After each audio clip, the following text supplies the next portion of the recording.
They weigh about 5 pounds each. These shoes are 11 and a half. I wear a 7 and a half. So I got a lot of room in here. I think we should see the tracks. Right. I think we should maybe slightly wider. How about standing him in where you think he should be, Yeah, or somebody? Yeah, that's perfect. He was born in 1895 in the town of Pickaway, Kansas. Shortly afterwards, a cyclone came along and Pickaway, Kansas blew away. However, Buster Keaton had already decided that his future lay elsewhere.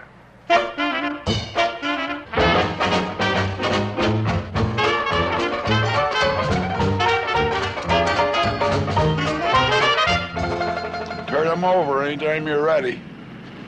No, if we just slightly... Just off the sign. Yeah. Right. He spent his first 35 years becoming one of the most famous comics in the world. The last 35 years have been a bit rocky, but Buster is still doing business. It's somehow better if you don't walk over the tractor. You stand this side and just... After you've looked at the sign and we see a close-up of the sign, and you react to the distance, you see, and then you look that way, then you see the car there, then you kind of walk up towards the speeder, and you sit on it, and just see you go off down there. Okay. Stand by. Okay, roll. Here is Keaton on Canada's East Coast, about to star in his 87th movie, a 25-minute color short called The Railrodder. In it, he will travel from the Atlantic to the Pacific in a runaway railway speeder. The director is Gerald Potterton, whose films have been twice nominated for Academy Awards. For Potterton, this is a rare opportunity to work with a master. A second film crew made this record of them at work.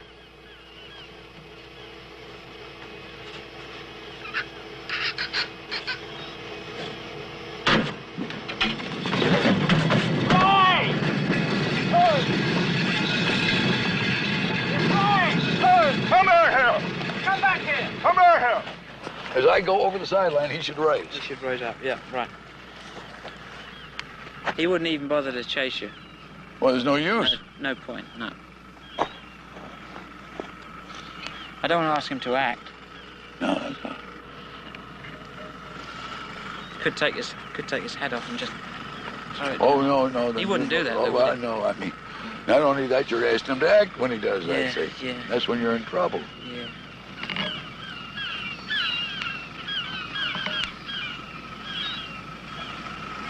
I was told Louis B. Mayer that, too. Every time they photographed one of these weekly things or something like that, greeting them. Be just exact. Don't act. Louis B. Mayer. But my God, he could act in an office. Oh, yeah? Oh, put on the damnedest performances you ever saw. Yeah.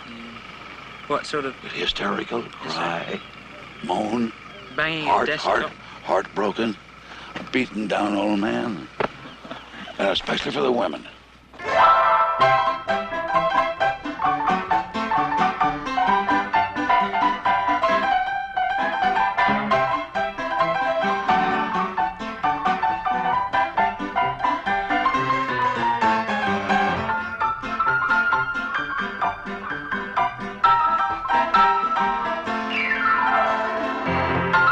Around 1915, everybody started going to the movies, and the great days of slapstick comedy were on.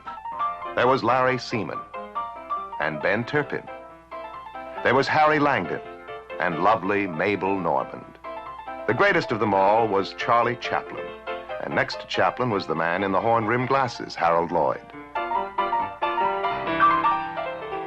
There was Stan Laurel and Oliver Hardy and Mack Sennett's Keystone Cops. One of the cops was Fatty Arbuckle, and before long, Arbuckle was working on his own. In 1917, Arbuckle talks a young vaudeville comic into trying his hand at the movies. The young comic is Buster Keaton. This is Keaton's first picture. In it, he was hit by a bag of flour, bitten by a dog, and smeared with molasses. It seemed easy after vaudeville. Buster was in the movies. In vaudeville, Keaton had learned that the laughs came when he played it deadpan. So he brought the great stone face to the movies. On top of his deadpan, he laid the world's flattest hat. He was free of the vaudeville stage. He had all of Southern California to play with.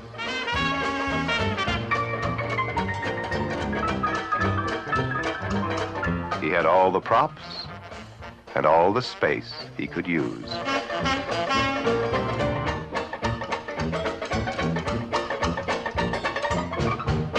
In the midst of chaos, he placed his still, silent face and proceeded to transfix a generation. They surround him with kindred spirits, give him his own studio, and let him run free. Soon, his pictures are grossing 10 times their cost, and Keaton is making $200,000 a year. He has a stable of gag men and a press agent to churn out publicity stills, like this. He doesn't have the business sense of his friendly rival Charlie Chaplin, but that doesn't seem to matter when the whole world is laughing and you can spend $14,000 moving some trees from the front to the back of your house.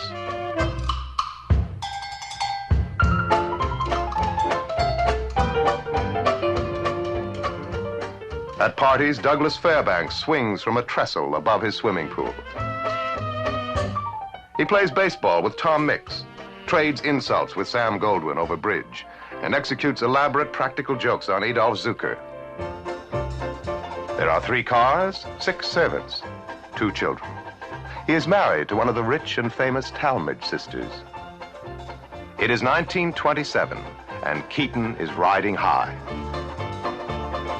By 1933, his wife and children, his house, his money, and his job are gone. Buster Keaton is an acute alcoholic.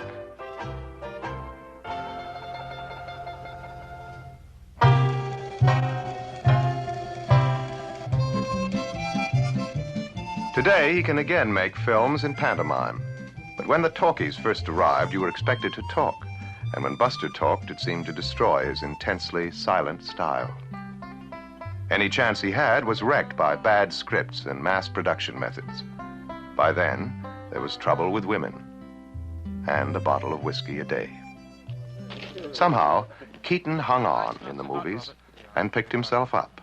Why don't you try? He churned out cheap shorts for Columbia Pictures and worked as a gag consultant for the big new comics at MGM.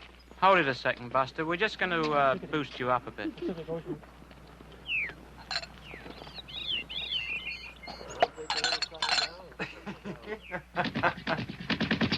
Through the 30s, 40s, and 50s, he took work where he could get it.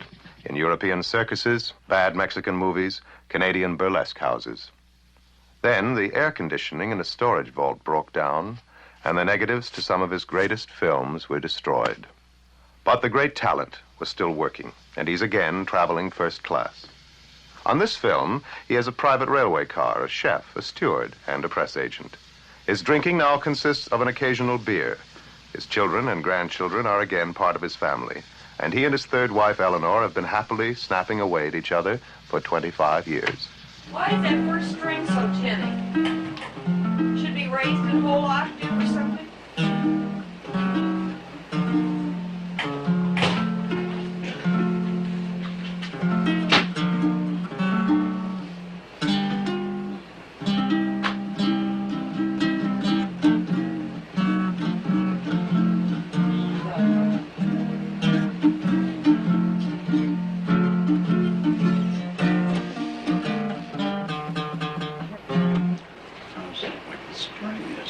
Well, in the first place, the whole thing is tuned too low. But you just have fun. He's been insisting for the last 3 or 4 years that he is at least partially retired and intends to retire completely until the phone rings. But then he'll turn right around and tell somebody he's retiring. It wouldn't work out. Because if the phone didn't ring for a month, he would feel terribly neglected and abused because nobody wanted him anymore. Nobody loved him anymore. Nobody wanted him to work anymore. But deep down, I know darn well that he enjoys working or he wouldn't say yes. The movie crew follows Buster across Canada. It's taken 10 days to get from Halifax to Montreal. The crowds have all seen him on television, live as a guest star, preserved in the movie classics. 3 generations and a multitude of nationalities have now all laughed in the right places. There is no longer doubt of his immortality. Oh, how you doing? Hey, Buster! There you go. It's a Beatle. One of the local Beatles. That is beautiful. That's what you're going to need for Banff and Jasper when you get out there. Oh. They got snow. You heard that already? Yeah.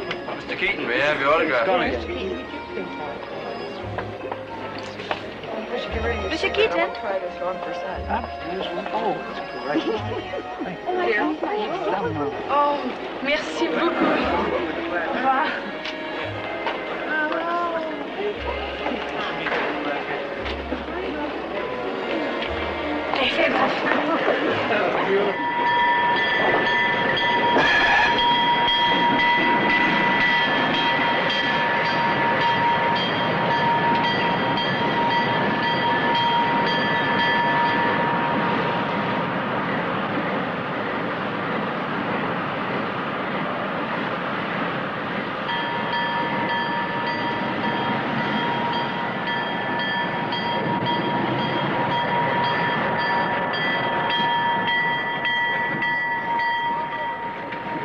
Three trucks or more, like that. You're coming along this way, and an engine just with a caboose, with a big locomotive.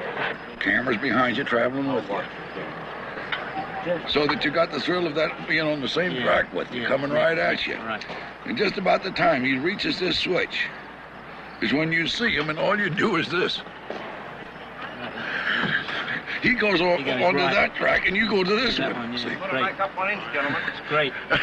Yeah, that's And it's just sure. Yeah, that's a sure fire. The suspense is that you don't pay any attention to us. That's all there is to it. Wave them off. Beautiful. Get out of the way.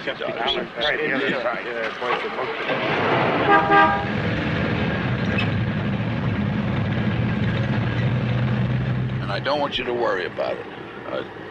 I'll miss him. Well, I'll worry about it if you worry about it, but if you don't worry about it. You think you'll miss him, right? Eh? You're going to miss him, okay? Well, I'll miss him. Otherwise, it'll be a very short movie. Moses.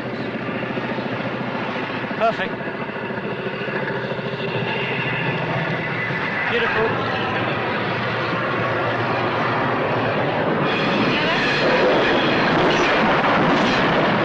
He looked and watched the train go by like that.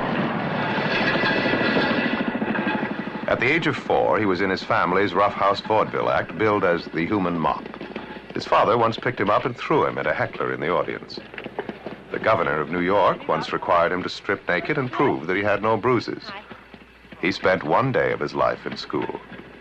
He also survived 3 train wrecks and 5 hotel fires. Our best take was the rehearsal. Look, can we do it once more? I mean, can we? Eh? Want to get the train out first. Okay. Get the train out, then we'll do it. It's just the slowing up, on the switch.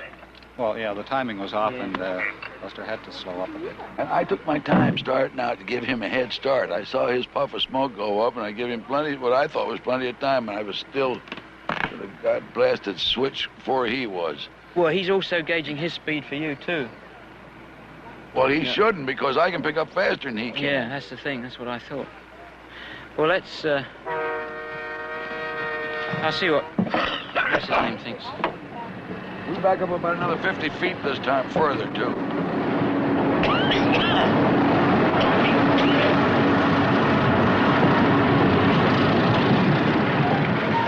Keaton didn't sleep very well last. No, he said the night before last he slept all right, but last night for some reason he didn't. He just thinks he's excited a bit. Yeah. But he says he feels okay now. He's the only one that doesn't seem to care at all. I think you're worrying too much. No, He's been doing this for years, Jerry. After that, you get You know, he broke over. his neck. And, you know these towers, these walking towers? Well, it opened up on him and knocked him down on the rail, and he didn't know for 3 months that he'd broken his neck. Oh, my. You know, he's a bit stiff in the morning. Yeah. Yeah, he's broken every... He said he's broken every bone in his body, one way or the other. Nobody ever thought to ask him what he wanted to be when he grew up. If they had, he expects he might have been a civil engineer. Instead, he became the world's greatest inventor of the mechanical gag.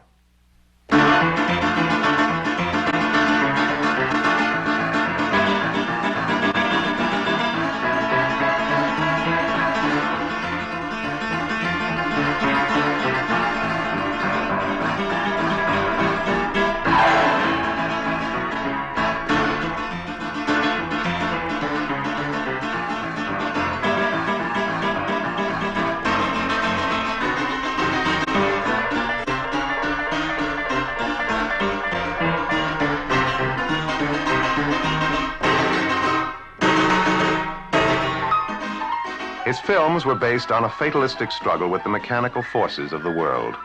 His human beings were generally depersonalized. But in his presence, inanimate objects came to life. Deck chairs, steamboats, locomotives, and waterspouts.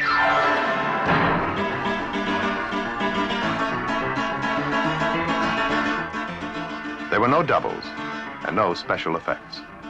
It was a real Buster Keaton on a real train, and the cameraman had orders to keep shooting until Buster yelled cut or was killed.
Of Keaton, the great critic James Agee once wrote, "He brought pure physical comedy to its greatest heights. And underneath it all, there was a freezing whisper, not of pathos, but of melancholia." I think Laurel and Hardy, I mean, you say they're sort of grotesque, also very, very subtle. They did it too real, and the entire plot was not understanding a traffic officer. That was the plot. They picked out 7th and Broadway, Los Angeles, and then put a cop like Ed Kennedy out there in those days in the middle of the street, where the cop says, just turn this way, turns around this way, and stand alone in the first place, and he says, he wants to see us. So they both got out of the car and came down to him. Says, what do you want? He says, what I want, what? Whose car is that? He says, that's our car. He says, we'll get in it. All right, so they go back into the car. No more gets back. Gets, all right, sway. And to back up a little bit. You go through. All right, come on. Well, the minute he did that, they come back and say, yes. Well, now traffic keeps piling up worse, see? So every time the guy did that, the guy in the car says, yes. That's all there was to the plot. This is a two-reel picture. Now? That's all he ever needed was something like that. Now. Are you all ready for your ducks? All right. Yeah. Ducks? Whee! Dun, dun, dun. Buster wanted a wild duck dinner written into his contract. The assistant cameraman came through for him. I'm kidding. Oh, sir, you shouldn't have. My God, he did. He got him in the head. There's no buckshot in the body at all. He got him in the head. That duck's worth $5 a pound. Beginning of the season. Oh, that pretty blue. Well, he won't get to Florida this year. Oh, man. You always like Florida. Well, I gotta go wars now. Keaton always claimed he got his best ideas in the bathroom. There is no place for the formal story conference in the grand Keaton tradition. The hero of the day now. Gags are improvised en route. And the duck has given somebody the idea for one. Even if you've had another tunnel sequence before There's that? only one thing that sells the gag. That a duck hunter wants lining up on a duck. Gonna shoot come hell or high water. So, for that camera, just missing the tunnel by 3 feet. He's just missing it. And as I come up, he pans maybe a little bit with me, but as I come into his shot, I bring my gun up to follow a flight. And when I get here, I shoot. And my gun is only about 5 feet from the tunnel when I shoot. Right. So I've shot right into it. The whole gag is in panning, panning, tunnel, bang. He goes in it, boom, like that. All you can see probably is the top of my hat and the gun barrel about that far. Slowly get that gun in position and get it. Just watch. Now to this shot. Bang. And we got it.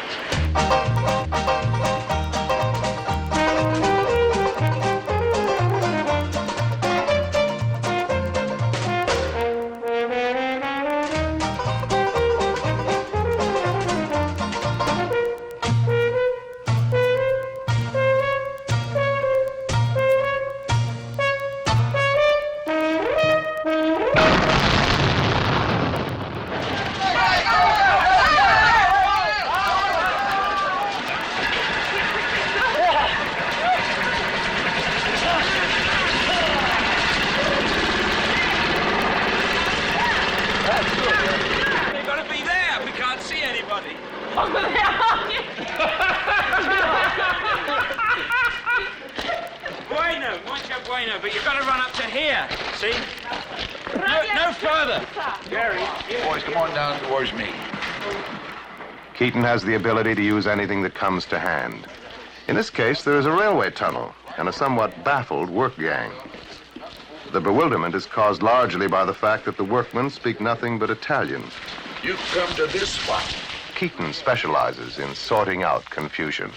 You come down here, go about here. 1, 2, 3, 4, 5, 6, 7. One more. About in here, and you on this side.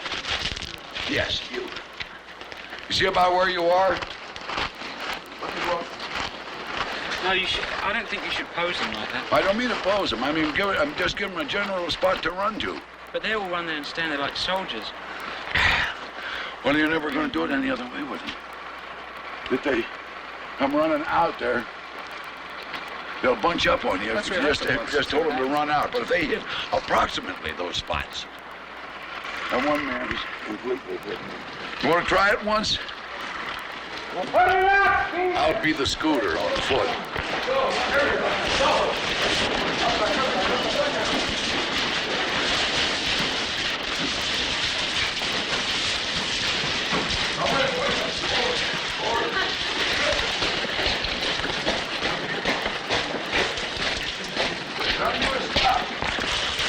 I clear the way for that thing coming through. Senor. And these boys here don't go quite so far. Stop back in here someplace. Senor Keaton. As you all come out this running like this. Then just watch it go by. Then pick up rocks and throw it like that. Yeah. What happened? Huh? What'd you say they did? They should come out running like this. Fast. Oh, yes, as fast as you can run. There's no smiling. Mad, like mad. Yeah. Oh. Okay, start Okay. Start with scooter. We're going to run it, okay? Guardate la lasciamola da guardate, mede ben Say mad. What's mad in Italian? mad. Angry. No. Rabbia, no? Arrabbiato. Rabbiat? Yeah. Rabbiat. Okay. I'm going to shoot you. I can't handle it.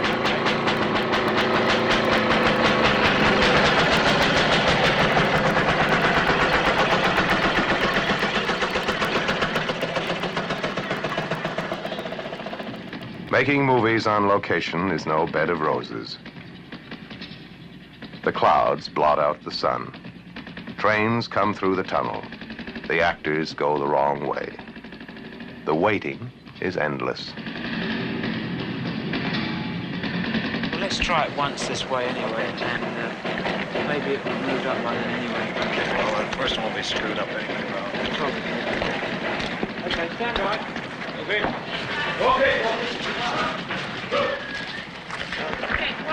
Keep back. Stop rolling.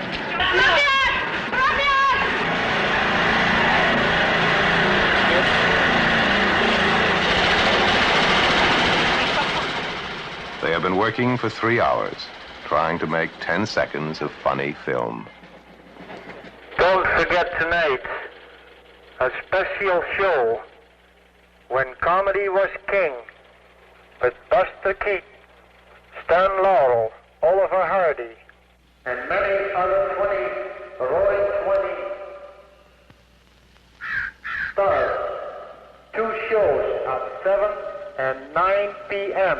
So come on in to see the stars of the famous Roaring 20s.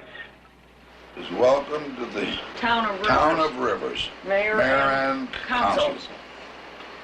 Oh, that's nice. Very nice. Aren't you an honorary mayor at home? Yeah, Mayor of Woodland Hills. That's in the San Fernando Valley, right back of Hollywood and Beverly Hills. I've been the mayor there for over 5 years. I'm into my 6th year. We'll have to tell him that when you see him, eh? Yeah. Well, now, here's what we got. I think we ought to do is to invite the mayor and his missus and the chairman of the Chamber of Commerce and his missus. Yes. There'll be 4 people. We've been feeding 10 in here. Well, if 4 of us stay here, with that 4, 8, and send 6 of our people over to the local restaurant. Oh, and notify them, too, that they're going to be swamped with business. Right. The local restaurant. 6-headed people walking in on them like that, I'll catch them short-handed.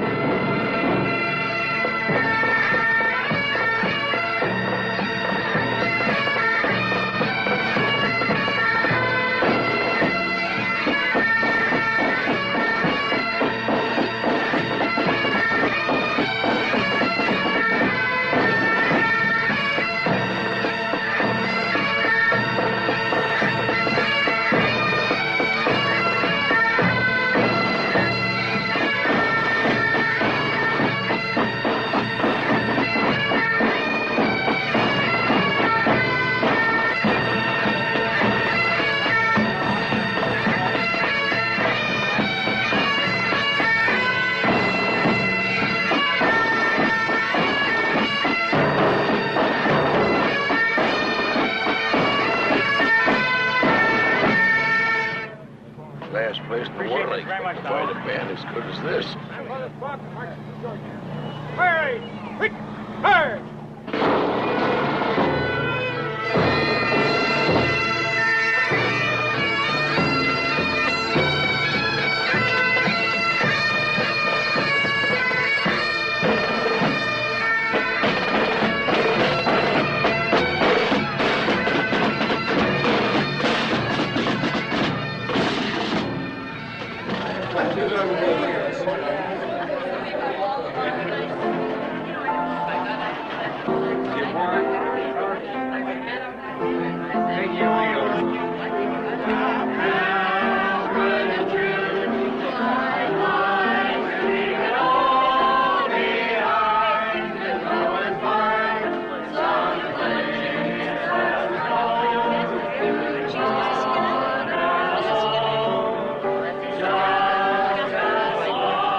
Keaton has always been suspicious of the genteel, the sophisticated, the intellectual.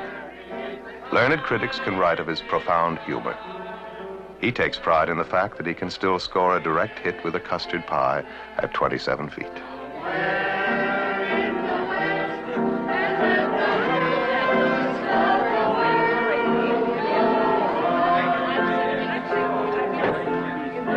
Now, I've been asked to perform a little duty tonight,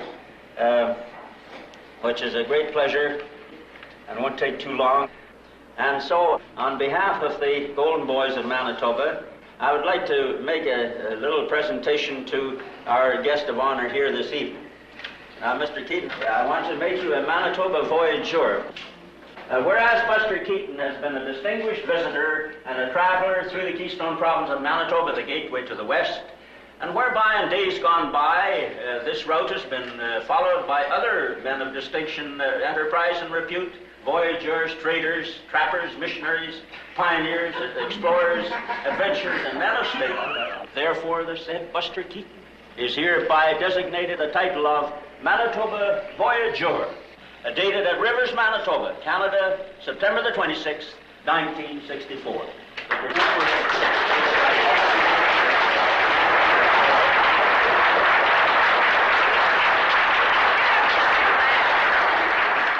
So we in the town of Rivers thought that we too would like to present him with some little token that he would remember us with fond recollections of the few days he spent here. And with it, Buster is the key to our fair community.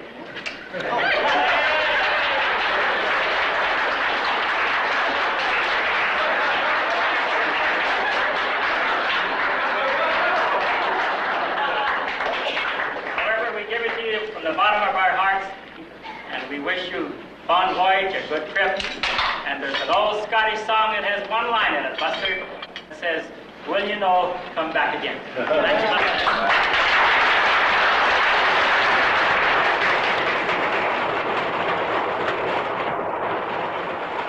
He was known as the Little Iron Man around the studio. Nothing stopped him, or there wasn't anything he didn't try.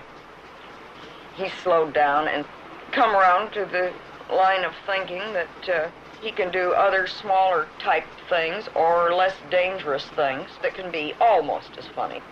Well, he may not consider them as funny as falling off the whole top of a building or something like he might have done earlier, but they're funny enough to get by, let's put it that way. Because of the rain or something, he must have hurt himself. So now they're going to have to give a pitcher extra warm-up pitches, which is allowed if somebody gets hurt, of course. What's this first pitch? High and inside. The guy better be loose up there. Better be good and loose, my friend. There was little that was normal in Keaton's childhood, but whenever the family act hit a new town, he'd go looking for someone to play ball with. Later, in Hollywood, they'd interrupt a picture for a ball game when they got stuck on an idea. Did you see the third base coach? He has fallen down. He got so hysterical he fell down trying to get that guy in. I was helping him slide. Ho, ho, ho, ho, ho, ho. Yo, he didn't get it. The umpire says he caught it. We were going to have a fight. He has a lifetime pass to any major league ballpark, but his enthusiasm has not always been shared. Once he took Marcus Lowe out to watch Babe Ruth. There were 70,000 fans in Yankee Stadium. Lowe was deeply depressed. He owned several hundred theaters, and baseball was killing his matinees. And oh my God! Oh! They touched third base and called the runner out and scored. Get the hell out of the ballpark. The umpire's throwing you out once. He wants to call the police and drag you out. Bye, Bob. Bye-bye. Go get a shower, kid. Adios. Out. Look, now the umpire's about to slug him. His personal dexterity in jumping around there like a mountain goat doesn't bother me. More what worries me than anything else is him catching cold, running around in rain and things like he's done a couple of times. Because with this chronic bronchitis that he has, he can go into pneumonia in about 3 days without half trying it, if you don't nip it in the bud. See, I'm traveling with antibiotics, pills, and everything else. So if he catches cold, I start him on them immediately. Okay, Buster, slow it. He's had pneumonia once already. The first morning when I talked to the doctor, he says if he lives 5 days, I'll let you know what I think. So, on the 6th day, why, that was it. He was ready to go home, looking like an octopus with all the tubes and the attachments here and there.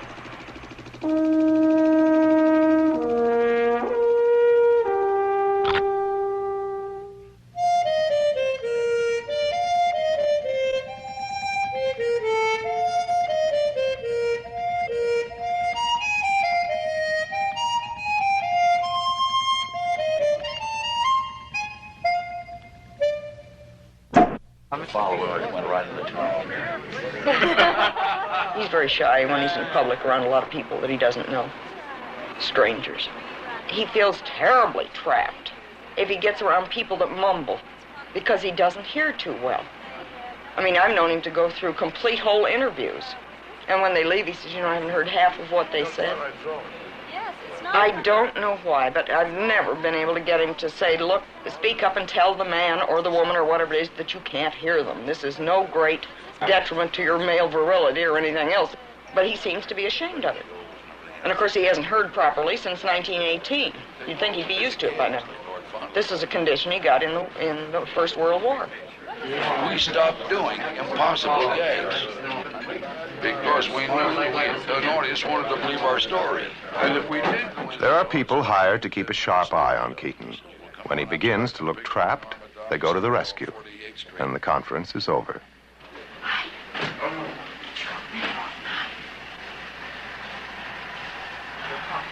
Thank you very much. That was great. I'm sorry it was so big and fat. And crowded. For Buster, the press conference is one of the burdens of fame. One of the guys won't Buster out on the windowsill doing some kind of an acrobatic stunt. No, don't do it. But there are advantages. He doesn't have to tip a head waiter to get a good table, and he has that other badge of stardom, the unlisted telephone number. Help. Lie down. That's the best advice I can give you.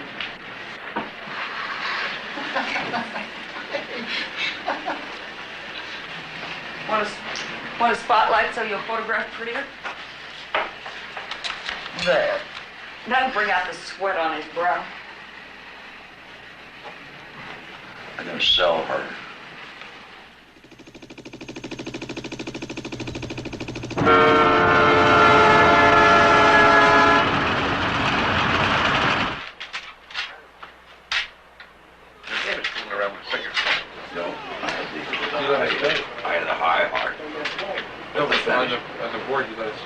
I got a high heart. He pulls out that car by a rope. No, the other guy's pulling it up or something. But he was playing baseball, and the guy's throwing pies at him, and he was hitting. And he threw something hard, and it hit his toe. He has always appealed to children. At home in California, the neighborhood kids often come around to ask if Buster can come out to play. You have no choice. The man threw an optional bid at you. So in other words, he intended to bid 3 clubs in the first place. You have no choice. It isn't a case of you. I have a void. 3 clubs is all you have to bid. Then what's the matter with 2-note drum? 3 clubs is all you have to bid. Okay, 2-note drum. Yeah, well, that's the shutout too. And that lets me go into my 3 clubs. If you want to, but you better stop and analyze the bidding. Keaton has played bridge with the Marx Brothers at 25 cents a point.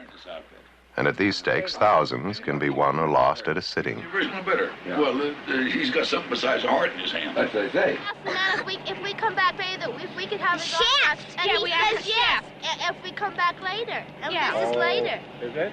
Yeah. I'd go right over there right this minute and ask him for it if I were you. Okay.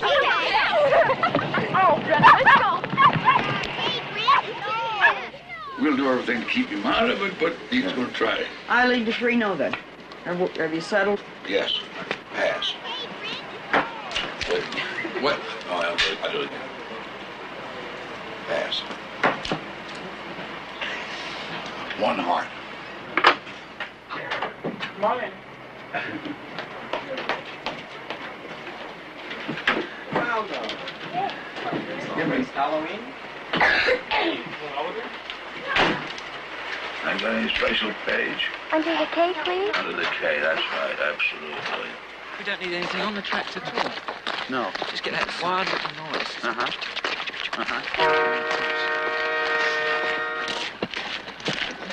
You can't see up through the ties. No. It's not that distance. No, you just see the edges.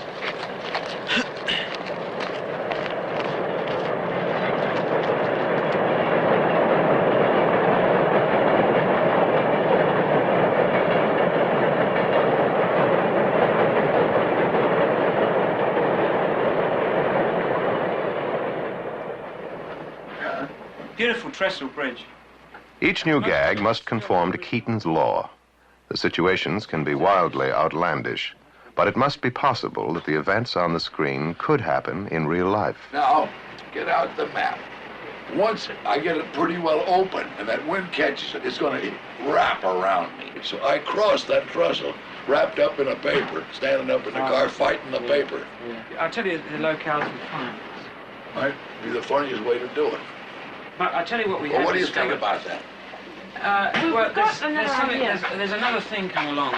See these little houses over here? Yeah. Well, in those houses live little speeders, about 6 of them. Little coloured ones. Little tiny Oh, I see. Imagine this, the long shot of the bridge, and suddenly, from left to right, 3 or 4 of these other little box speeders all come over. That's a single track trestle? Yeah, single track, yeah. They go across. Slight hold, and they all come reversed, all going like mad. And you're there waving them on. You're pushing them. I chase them off. You're chasing them on. Next shot, you cut to those little houses. The 4 guys come in, very quickly stop, take them off the tracks, just in like that, and you just shoot through, and that's the sequence. And they all look out at the same time. Yeah, exactly. I don't know why, but I like that. Cleaning house. You get out the map to look at it just as I hit that trestle. Getting on it and getting scared, you're not going to mean anything. Look, I'll get my pad because I want to draw it, and I'll show you what we're going to do. Go shave, dear. This is the shot of the bridge that we get. Yeah. We get the valley like that, this damn great big bridge. We combine the 2 gags, the same thing. I don't know. I put my broom down, everything else, and I wonder where I am.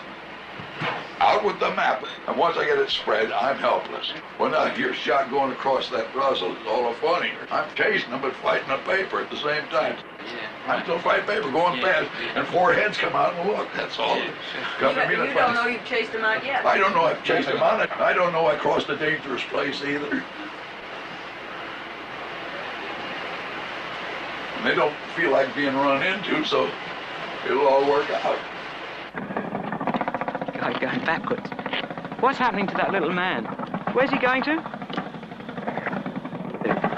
Your 3 track cars come in from left of frame and they go right through frame. We keep the camera rolling. Now when they get off the bridge they have to reverse as quick as they can and then back up. Now when they back up through frame, Buster should be following them. Right. But does Buster know, why the hell is he backing up so far? Tell him time's running out. We got to stretch the sun, so if you want to let him go. Come on, look at that. And be ready to roll when you tell it. Yeah. Okay, bring the machine down. Okay, all right.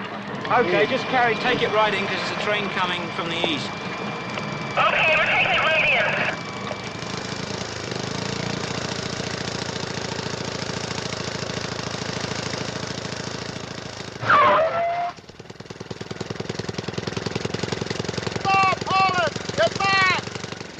The director has decided against Buster's idea.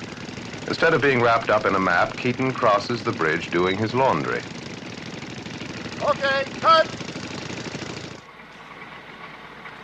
But Buster is a very stubborn man. When he decides an idea is good, he hangs on tight. What happened?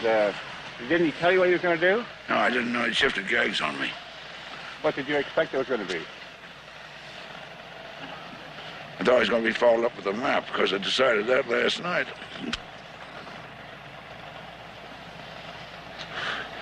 And decided not to. I didn't know it.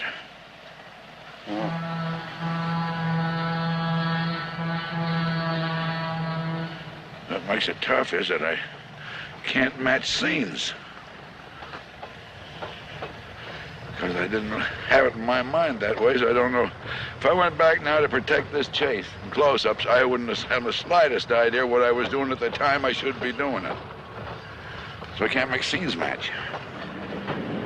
Don't forget, there's still 2 other shots to complete the sequence, Buster. There's a long shot of the bridge with them going over.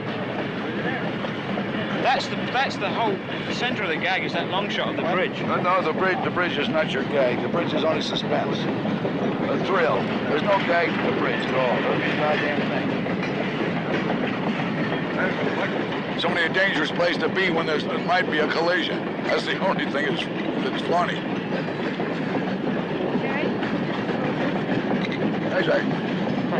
There's only 465 cars, I think. Well, I know the main reason they didn't want you going over the trestle with all wrapped up in newspapers and things. Figure took a good look. The scene we did's a worthless scene. Scene you can't use. So it's a nice scene to have in some time when they just want to go and do show it to their friends or something like that. You don't use it in the picture. Said it was too dangerous. He says, who suggested the gag? He says, you did. He says, I generally know what I'm doing.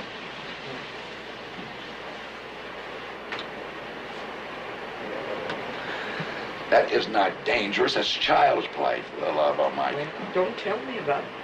I told that. I do worse things in my sleep than that. I know. In my own backyard with a swimming pool, I take more chances than I do. Here's the map. It's terribly strong. The butcher doesn't carry white paper? No. That looked like it was a big sail going. And you won't fall off? No, certainly not. I took more chances washing clothes doing it because my feet were sliding all over the place on that car. Yeah. Well, I say, any time you're shooting gags or laying them out in advance, you so often are running into guesswork. Or maybe his way's better than doing it mine. And you try to sell yourself one way or the other because there is a certain amount of guess. Has to be.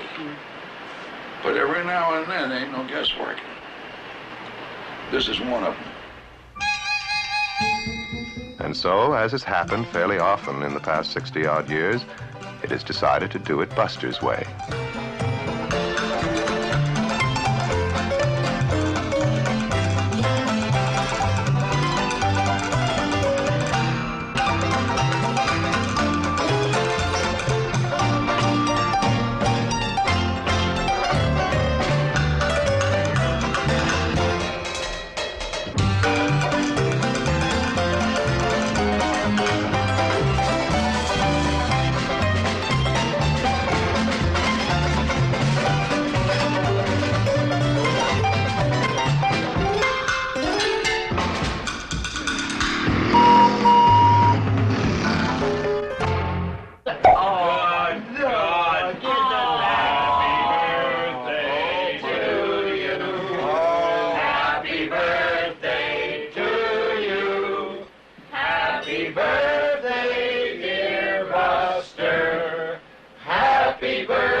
On behalf of the National Film Board, I would like to wish you many happy returns of the day, October the 4th, 1964.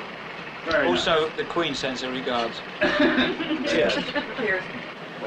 Thank you, Mr. Chairman, but I'm not very good at public speaking, but to show you that me heart's in the right place, I'll fight any man in the house. Oh, no! Good heavenly days to Betsy. Isn't that cute? I better get a whistle. That is. Isn't that cute? Buster was born into show business. For most of his 70 years, his birthday has been a traveling event. Oh, what is that? It's a real one. A real steam engine. A really steam engine. It's got a whistle on it and a valve. Oh, the whistle. And they all work. They work. When he was a baby, his parents were operating a traveling medicine show. In partnership with an artful young man named Harry Houdini, they peddled snake oil to rustic America. The Keaton baby was called Joseph Jr. until Houdini saw him take a nasty tumble. From then on, he was Buster. When he was 3, his parents left the sticks and headed for the cities and the vaudeville stage.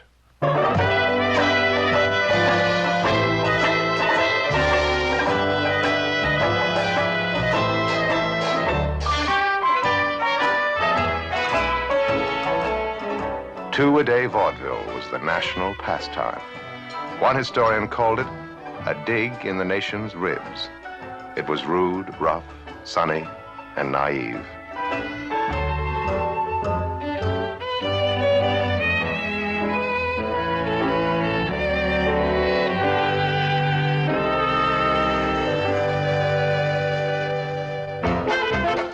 1899, Doc Statter's Theater, Wilmington, Delaware.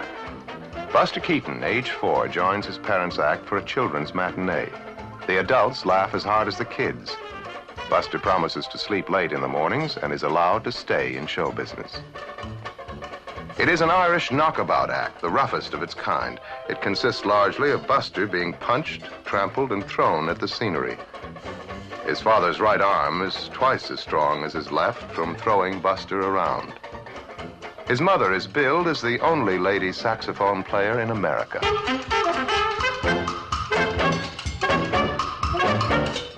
Although Buster loves the work, the law sometimes threatens. Then it is explained that Buster is really a midget. At 5, he does his own makeup. At 7, he is clouted for on-stage mistakes. At 9, he is in charge of travel arrangements. At 11, he is creating gags. There were movies now, but they weren't taken seriously. Buster's dad says that nobody is going to put the Keatons on a bed sheet at 10 cents a throw. Vaudeville was the big time. They cheered when Field beat up Weber.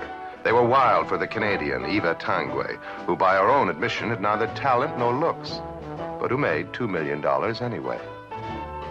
There was a young blackface singer called Al Jolson and a comic juggler by the name of W.C. Fields.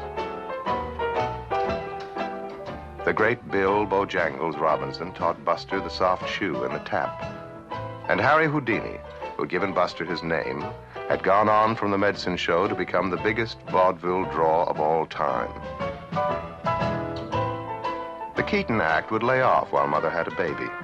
Buster would memorize 30 pages of dialogue and go on the legitimate stage as Little Lord Fauntleroy.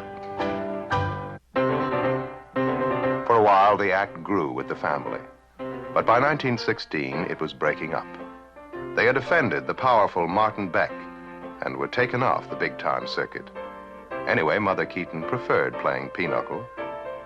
Father Keaton was spending most of his time in the saloon, and little Buster was getting too big to throw around. He decided to try the movies and brought his family out to share the golden years in Hollywood. He always remembered where it all began. Through the years when he had the world by the tail, through the years of humiliation and despair, the spirit of the vaudeville stage, the spirit to entertain, and above all, to endure, has carried Buster Keaton into an active, graceful old age. Give me a Jew.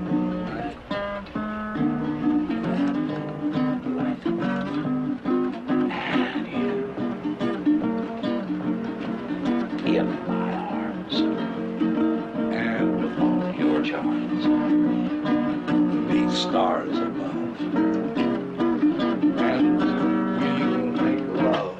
I'll hold you, and then enfold you. Dreams will come true. Just give me a June, the moonlight,